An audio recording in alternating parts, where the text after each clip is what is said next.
Hello, everybody. Once again, I am Lehman Crafton Jr., aka Zorvalachan Less Than Guru, and we are on day 28, I believe, of the 31-day character creation challenge.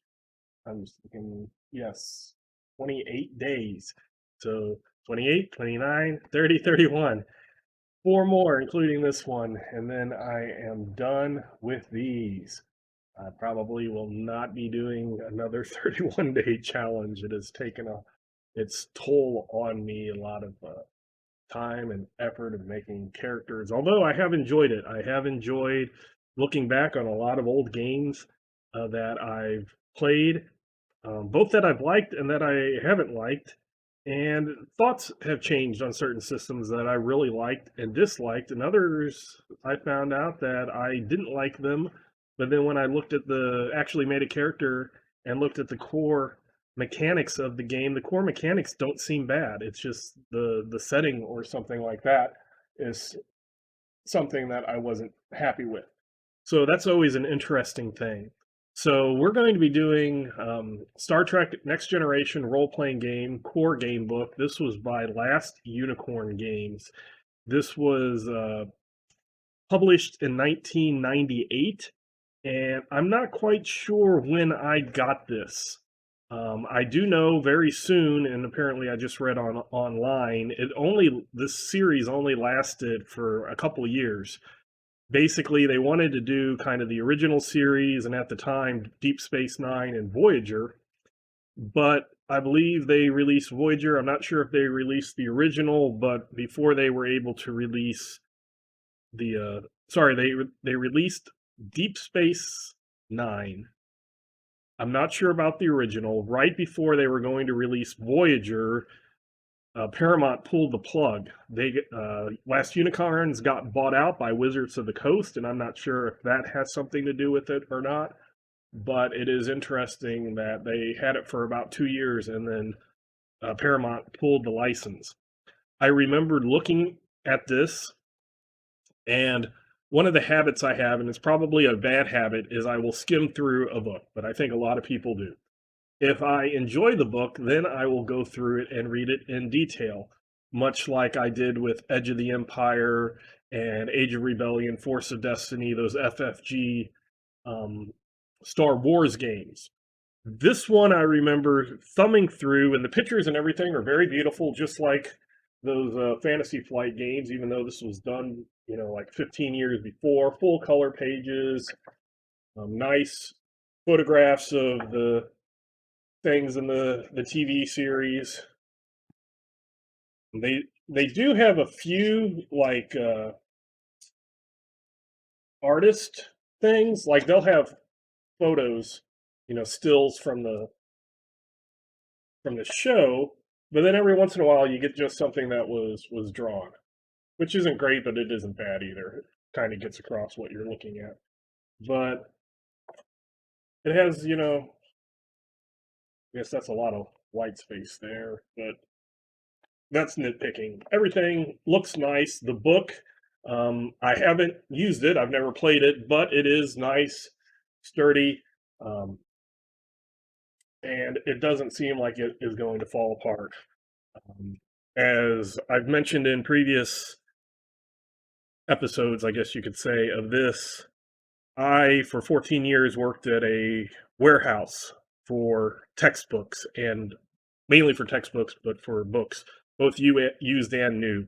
So I am pretty much able to, if I grab a book, I can tell if it's going to fall apart or not. And this one looks pretty good. This looks pretty much like a nice, sturdy textbook binding that you would get. It's a nice, thick book from the time.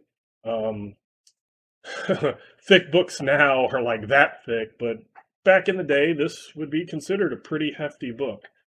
I remember something, and I'm not sure exactly what, but something about the character creation either confused me or I didn't like it. And I won't say that I'm not easy to be confused. Certain games, the way that they're written, and I'm not going to say poorly written or well written, because other people can read a book that I find difficult and they will find it easy. but then they'll read a book that I find easy and they find it difficult. So it's just different way people's minds work and how people's writing styles and that work. So I remember this one giving me a bit of trouble trying to figure out stuff. I do remember though that I really enjoyed the way that you could divert power from say shields to your weapons or from your weapons to the shields or different things like that. There was a way to uh, move power around and I really enjoyed that, and I thought at the time, this was when I guess D6 was the only Star Wars. I thought that that would be something interesting to introduce to a Star Wars. I never did it, but I did think that that system of being able to manipulate where energy and the power source, the power goes, would be able to be used in lots of different space games, probably even things like Robotech and other, like I said, other space games.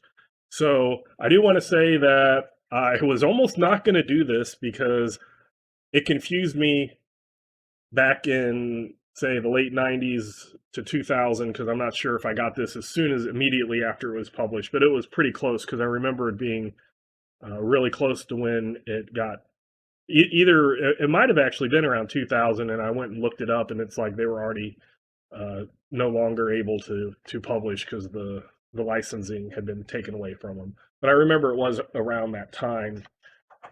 So, but I after doing the Rapture yesterday, which that one had confused me, and I think it was more for the terminology. And when I was able to just take the terminology and kind of ignore it and go through the rules actually weren't too bad. There were nitpicks I had, but I have nitpicks in lots of things.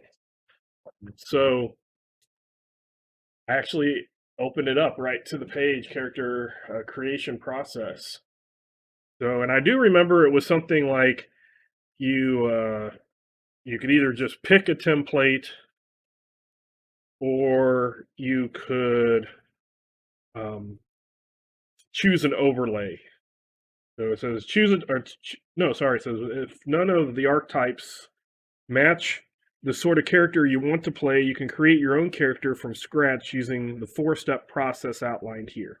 And as much as I would just love to say, here's an archetype, I'm being it, that would not be, that would be cheating, in my opinion, in this 31-day character creation. It's not actually creating anything except for like the archetype that I created for Torg on day 7. But there's 4 things: choose a template, choose an overlay, customize your character with development points, and then I guess you get through all of these things.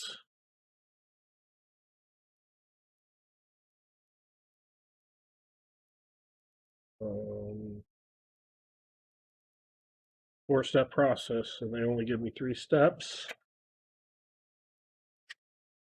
And did I miss a 4th step? Okay, 4th step, finishing touches.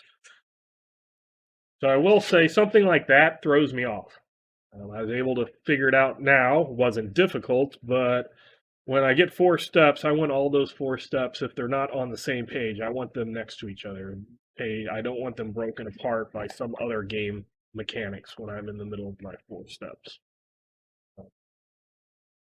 So it says choose a template. Templates define a character's race, human, Vulcan, or whatever the player wants in the narrator. So narrator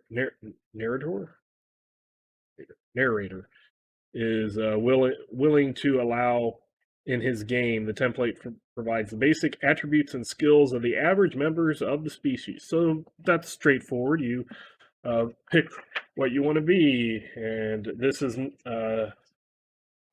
next generation, so it's probably going to be mostly those species. I remember in the back looking, they have like threat races, so I'm not sure if you could be like one of those, but I'm sure you could be a Klingon because Worf's was part of the next generation.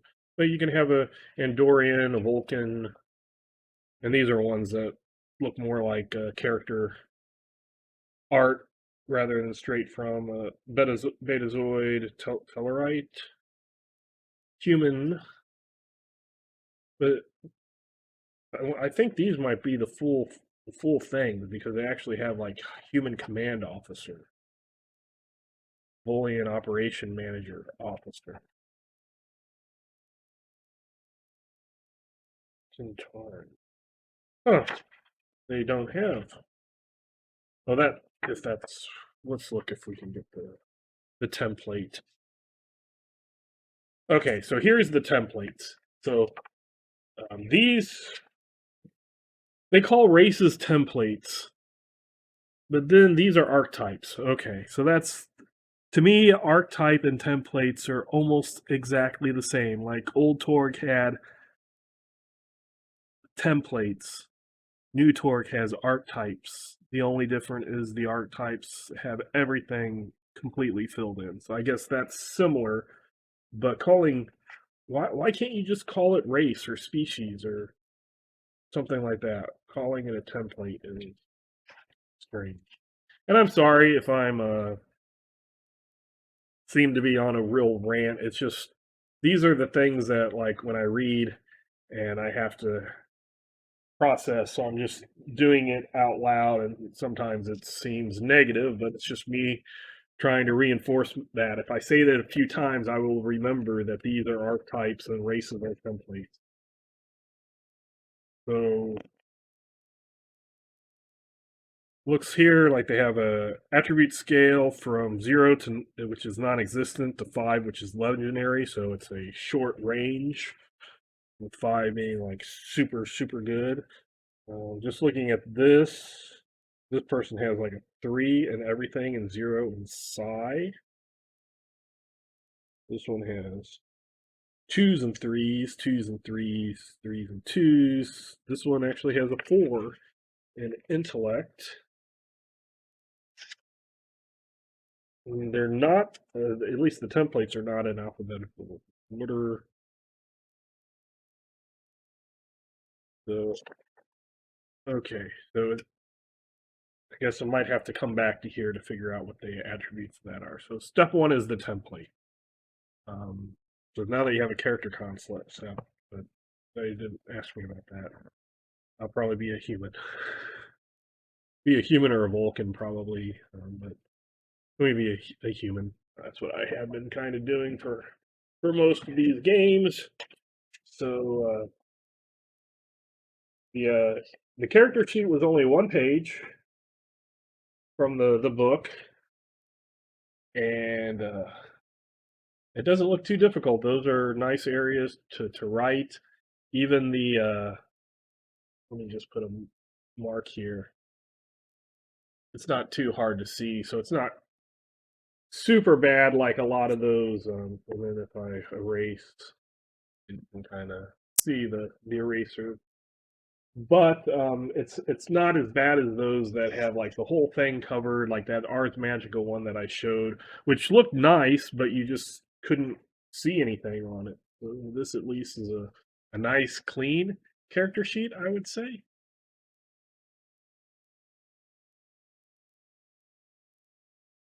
So if I get the humans come from Earth. Uh, I wonder what these little 5 things are. I guess I'll figure that out. So if I look at attributes,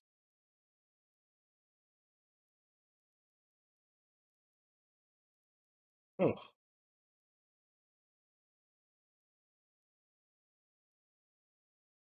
this one breaks things up, and this one just has it. That is interesting.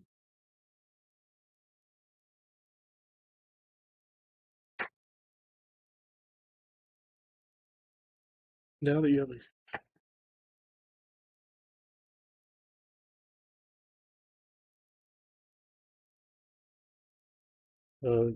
races are free. Well, that's good to know. They don't cost development points.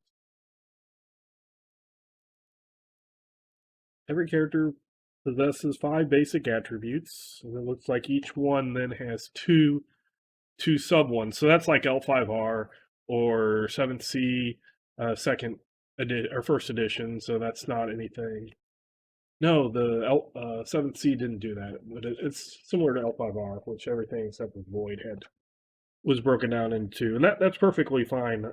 I uh, I kind of like systems like that that just things get broken down once into two things. So the numbers appearing in brackets are the maximum levels a character of that race can possess. For example, humans cannot possess a fitness greater than 5. Record the numbers on the template on your character sheet. Later on, you will be able to assign additional points to these attributes to personalize your character further. Second, the template provides you with a number of background skills and abilities. They define what your character knows. Okay, so I'm still a little bit confused on why they don't have it. But I'll write it in that in my bracket there. So they all are 2s and 5s. Willpower is +1. So coordination is 2 and 5. 2 and 5. Presence. So I see they don't have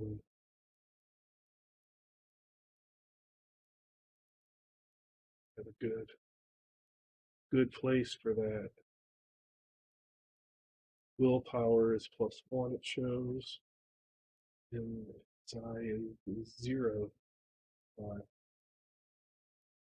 So I will go ahead and say off the bat, the character sheet really doesn't give a good place to put those first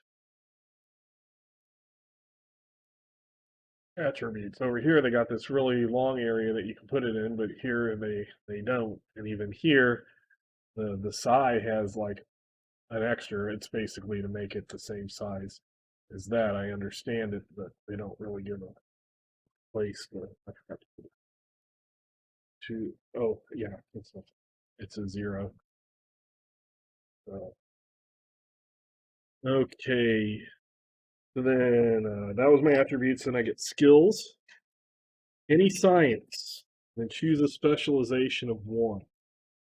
So I'm just going to write a little science thing there. Athletics.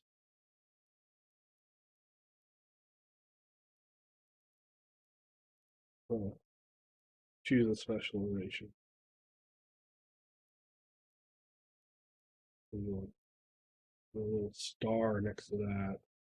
That's at 2, 3, and I'm not sure how this gets written. Culture human.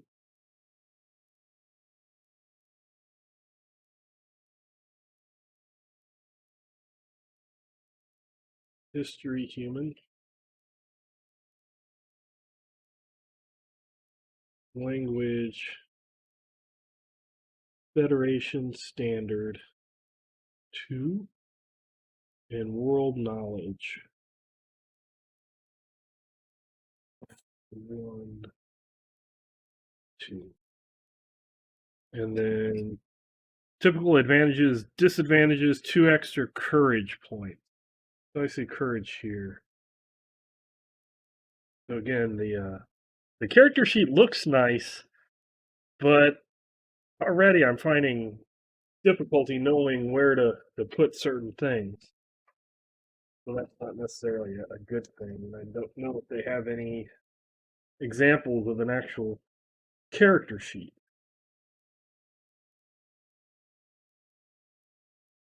Doesn't really look like it. I do like when games have they show me what a character sheet looks like filled out and then explain at least how to create one character. I always find that good. So that was that, and then it looks like we have whatever the second thing is called. The templates were the first thing. The second thing is the overlay. So I could be command, operations, engineer, security, science, medical, or ship's counselor. So no, right here they could have put red shirt. They could have, and I would have picked that. They could have did red shirt right here. So let's go medical. Just because it's something I probably wouldn't pick normally. So in addition to investigation, okay, these look like other skills, but they don't say, and then these are skills, but don't.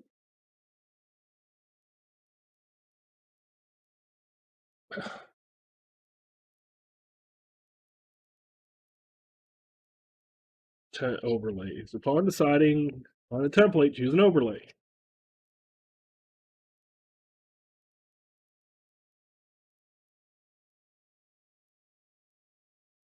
It doesn't say how to use these. I guess all of these are skills, but I don't know why they broke things up. And maybe this was one of those things that confused me because it doesn't tell me what to do with them. Why are these in this here? It's not enough to have it change colors, which I've seen in other games where they'll do like five in one color, five in a different, just to break it up. But they don't. I don't understand. But we will go first aid and choose some specialization 2, 3. I still don't know. Yes, that's what it can go up to. Medical science, choose specialization. A lot of choosing specialization.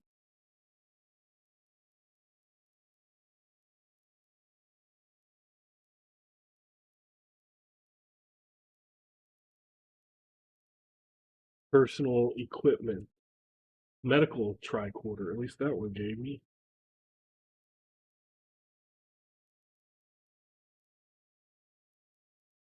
They they don't give me a lot of room to write that stuff. And see, I don't know. Is this for numbers? Is this for the name and then the specialization?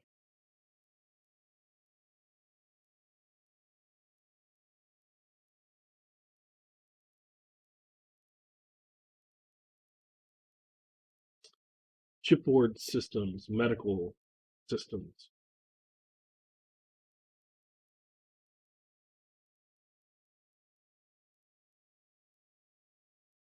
These are all, no, this is even a 1-2, so it's not even by how good they are. Again, athletics, so I don't know. I already have something in athletics. I don't know about that, so I'm going to put another little star on the other side of that. Computer.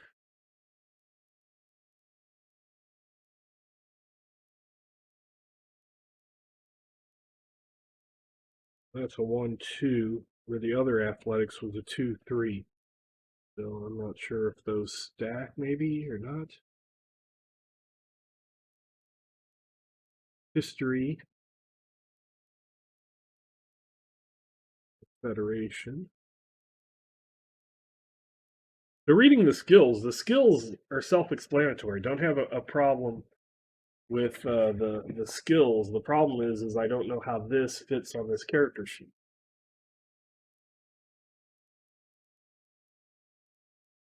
Dodge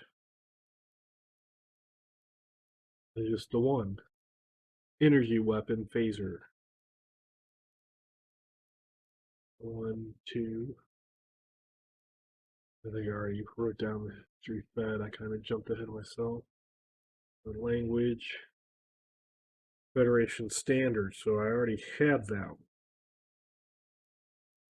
So is that another one that I get? Low law. Starfleet regulation.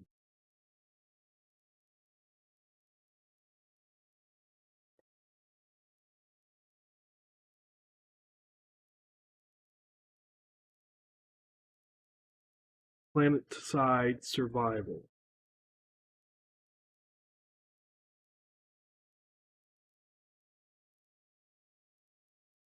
Vehicle operation.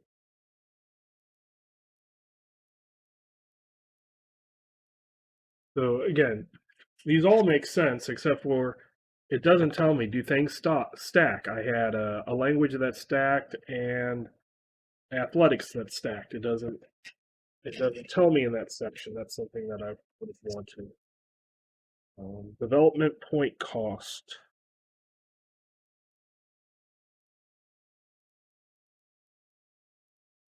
Okay, so it says the overlay provides players with a list of skills necessary for a character to complete his duty. Makes sense. Every doctor knows how to do. So yes, those skills that he gave make sense.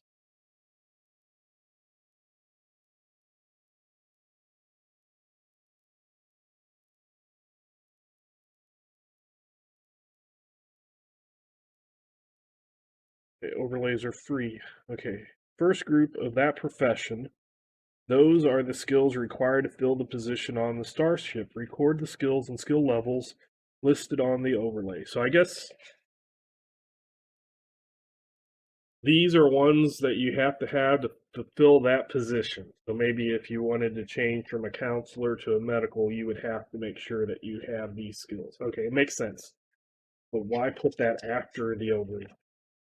You understand me, hopefully, that the way my mind works, I want to get the information first, and then I want to see it presented to me. I don't want a picture or a graph or a chart and not know what that all the details are that I need to know about that chart.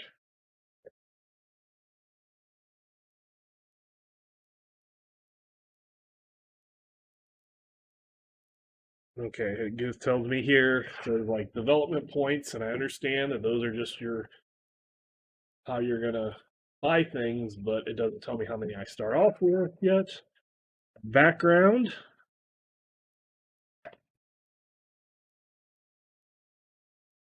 Add additional traits to your character determining what she learned as a child at the academy. Did you pick the abilities, background? Okay.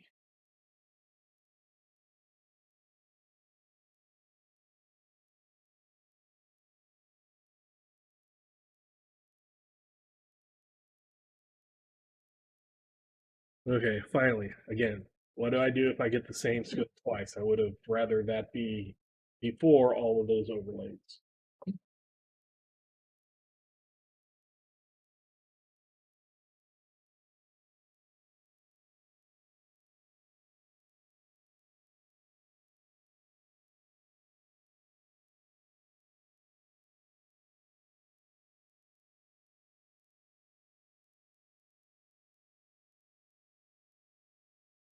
Okay, so basically I'd add a point to the skill or the specialization. So the Federation standard, I would know higher, and the athletics, I would know. I would choose two different specializations on that one, and it would be different. Okay, so now I understand. Now, again, it's just in a different spot. But here it's one, two, three, four, five different types of things that can happen. Stacking, don't stacking, this and this.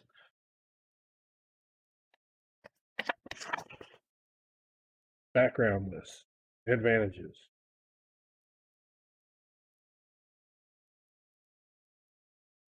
Early life history. The character receives 5 development points to spend during early life.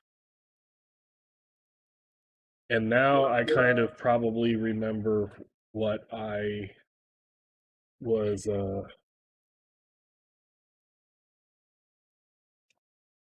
made me not really want to do this game.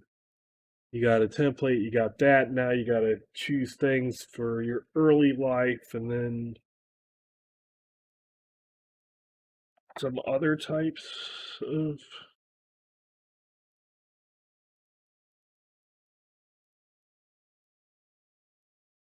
Then you get an academy life history, a cadet cruise history, a tour of duty history,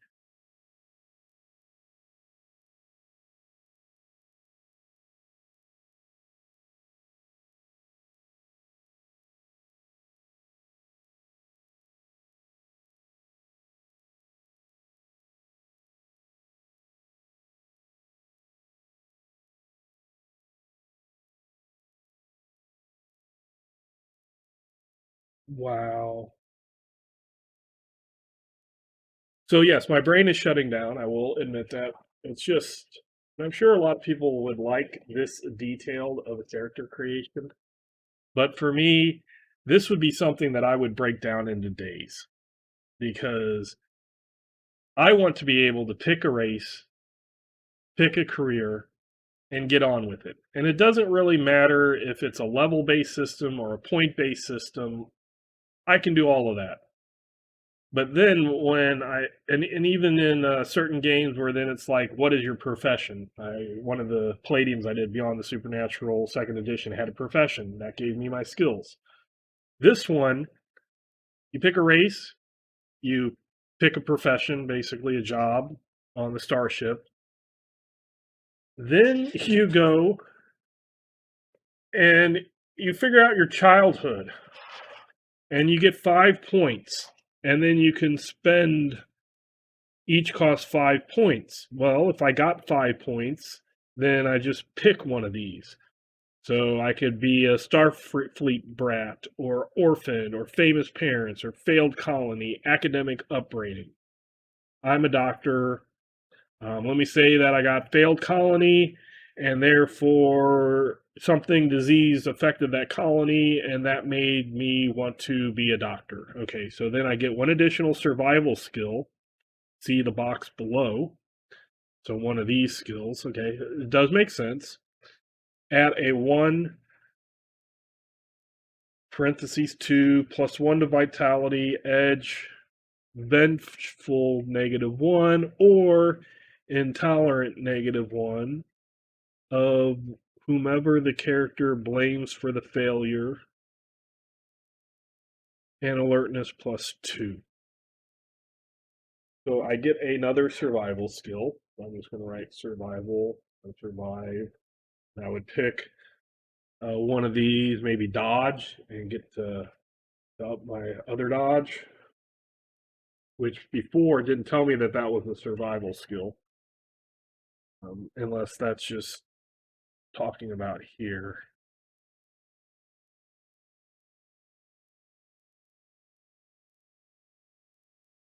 +1 to vitality, edge. Vitality, that's not a common, that's vitality. Okay, so that would be like a here, I guess, +1 vitality.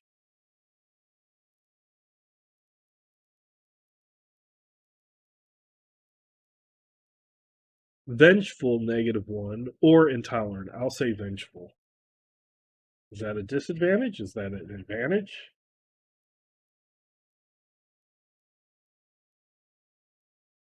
And here they even stage description. So what I'm going to do is I'm just going to write those here. Sorry. They talk about that background history, the early life, the academy life, the cadet cruise, and the tours of duty. So what I am going to do on that is I am just going to write those down. So I'm going to be a failed colony.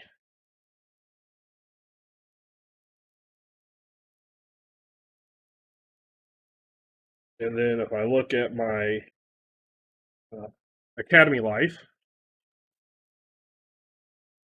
then you get 8. So you could either, I guess you could either get this or you can use that chart here for how things, and this is me assuming because I haven't read it, but then I'm doing this quickly, so maybe I'd read it. So you got that to tell you what attributes, edges, skills, specializations, advantages, disadvantages, cost. What I'm assuming is these here, they give you the 8 points, like here, they give you the 5 points, and you can either pick one of these or you can buy it through here. Because it says attributes and edges, any advantages, and I guess it tells you maybe that pluses, or I don't know, is that a how much it costs, disadvantages, how much it takes away,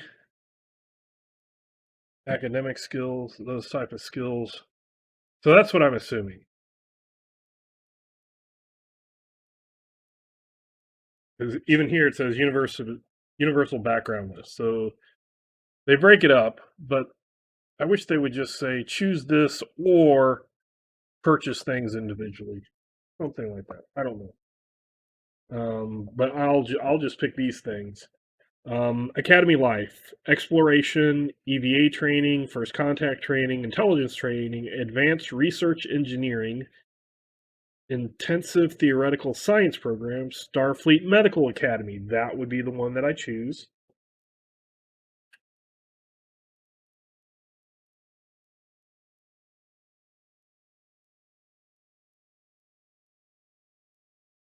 And then it looks like I have cadet cruise history. 1 point on the skills advantages and disadvantages below. So I just get 1 point.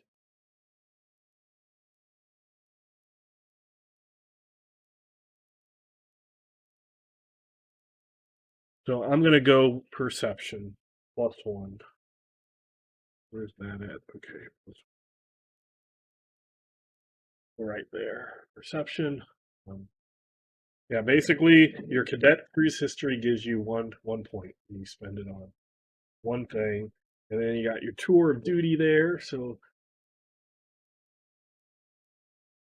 the character receives 10 points and 5 points for each mission thereafter.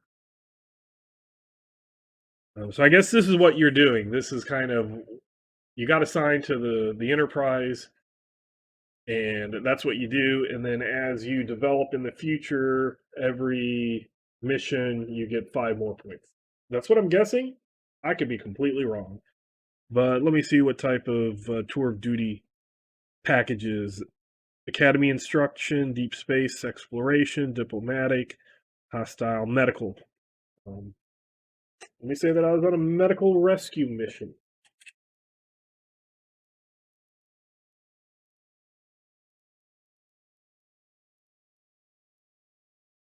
Okay.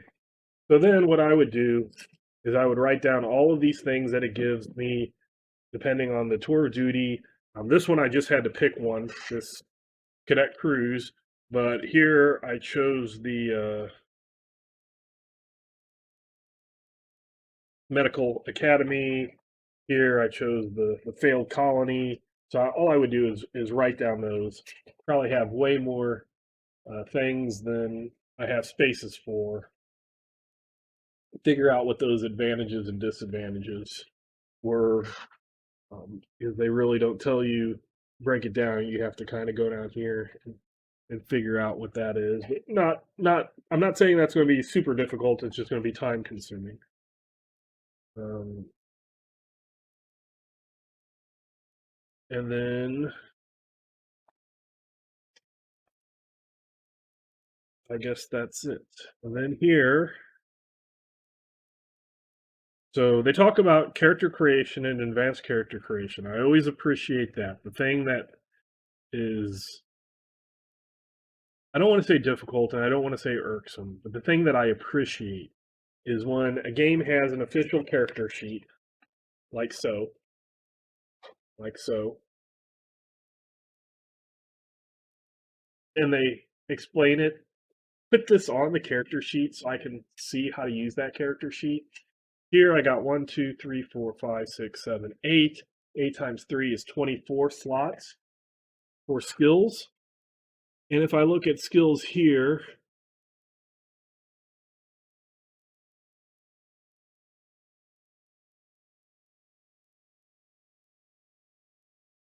probably have 28. So that's four slots I don't have on here.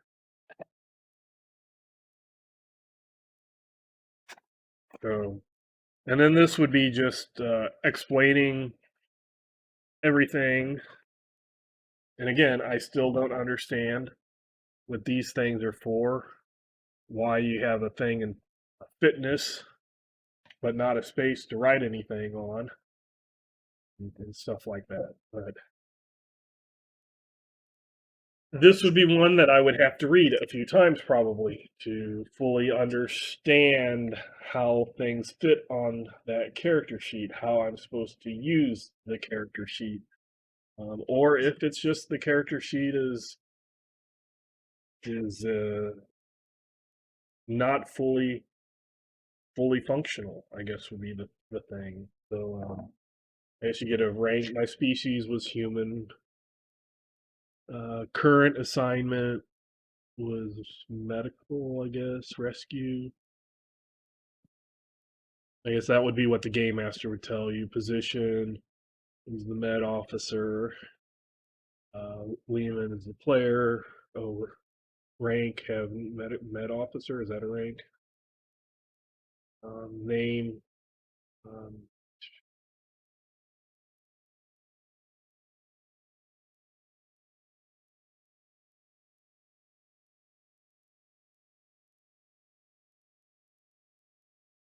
let's be a guy from Russia.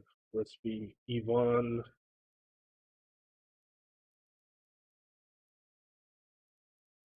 Petrov. Ivan Petrov.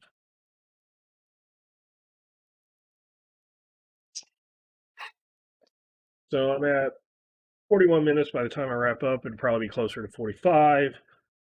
But again, this is one of those things where, in essence, it's probably decent, but it would be something that I would have to read those rules quite a few times. And the way that they break it up, to me, is a little backwards. They put the templates in front of the rules for the templates. They put the overlays right after the templates and don't explain it until after everything's been discussed. Um, having one, two, three, four, five, six type of transparency things put on top of each other seems like a lot. I think that could have been condensed, probably added to some of my problems when I read this 20 years ago. I guess these are just derived things. I don't want to actually go there. That's healthy and has to do with being, I don't know, shot out, fighting, combat, that type of thing. But this is Ivan Petrov, a human medical officer on some starship in the Star Trek Next Generation role playing game. And again, I'm sorry, I don't want to spend 3 hours in a character creation video trying to figure this out. And honestly, I don't have time every day to completely read a book in order to make a character that I will never play in a game because of a 31-day character creation challenge. So some of them I can do fast and can do the full thing. Other ones, even like yesterday, a system that I didn't quite like the setting about, I think I was able to pretty much make that character. This one, not so much. I still have questions. And from what I read, well, that was brackets. You can't get it above a five. But what? And I probably read what those things are, but how do you use them? I don't know. That's just one of those things that I would have to read this quite a few times. But if I wanted to play this, I would read it and figure it out. And I guess I will leave that here. I got 3 more days.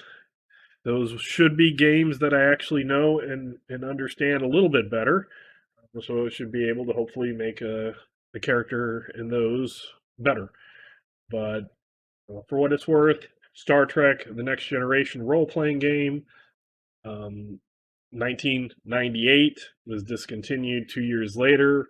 From what I read online, a lot of people still use this system, so people like it apparently, or it's whatever, however many Star Trek games have been out there. Maybe it's the one that they like best. I can imagine the way Star Trek is, it is more social and figuring out things and investigation and stuff like that. So having 6 layers of a character might make sense. This one, putting 1 point, I don't see why that has to be a whole thing. The other ones even make a little more sense than that one, but that's just my kind of opinion on a game I've never played. I did read the whole book once, and I liked the shield aspect of it. I felt that this was too complicated for something that I would enjoy. Doesn't necessarily mean I wouldn't play it if all my friends were playing it and I wanted to role play. I probably would dive into it more. Doesn't mean that I would like it though. So I'll go ahead and wrap up here. If you like the video, you can hit like, and I'll thank you very much. But probably dislike the video. I will perfectly understand that. Subscribe. I want to thank all my new subscribers. I passed the 20 mark. Well, I was at 18 for quite a while, and then within the last week, I bumped up to 21. So that's kind of cool to see. So I thank you for subscribing. And once again, I am Lehman Crafton Jr., aka Zorval Chan, very much less than guru when it comes to Star Trek Next Generation role playing game. And until next time, I'll catch you later.